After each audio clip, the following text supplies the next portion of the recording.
આપણાને આમ કન્ફર્મ તો ખબર નથી પણ ક્યાંક વાંચ્યું હતું કે એક માણસના શરીરમાં 1036 નસો હોય અને એમાંથી કઈ નસ દબાવી એ બૈરાને જ ખબર હોય. અત્યારે અહીંયાની દબાઈ જોયું.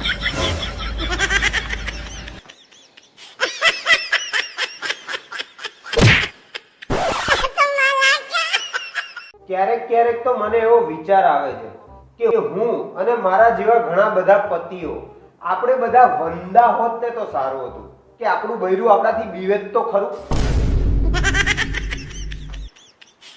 કાવેણીથી મારતો ત્યારે પડત જ હો,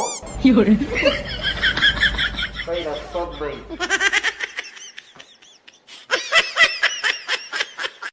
હું અને મારા જેવા ઘણા બધા પતિઓ બાપડા એમની જિંદગી લગન પછી ખરાબ થઈ ગઈ એવા પોતાના બૈરાથી બીતા હોય ને હું શું વાત કરું છું તને. એમાં ખરાબ શું છે? સારું તો છે.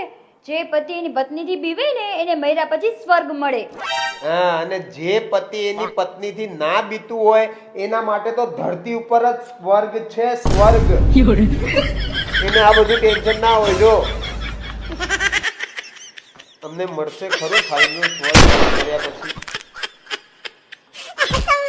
જે છોકરી લગન પહેલા સેજ આમ વાદળ ગરજતા તો મને આઈને આમ ચોંટી જતી, અત્યારે એ જ લગન પછી વાદળ કરતાય વધારે ગરજે છે.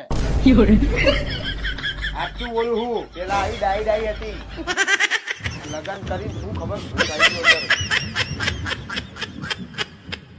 જો તને પણ કહું છું અને જેટલી પણ પત્નીઓ અત્યારે જોતી હોય તમને બધાને પણ કે તમને લોકોને નવરાત્રીમાં 9 દિવસ ગરબા રમીને અમે જોયું છે કે તમારામાં કેવી એનર્જી છે. તો હવે મહેરબાની કરીને દિવાળી આવે તો એવું ના કહેતા કે ઘર સાફ કરવામાં મારી કમર દુખે છે કે પગ દુખે છે કે માથું દુખે છે કે ગરવો. ગરબા રમતા રમતા અમે જોયું છે કે કેટલી તાકાત હોય છે તમારામાં, બરાબર? એટલે બહાના કાઢવા ન હોય. બસ રેવા દો, મારું માથું દુખે છે. રેવા દો. દિવાળી આવી, હવે આપણો વારો.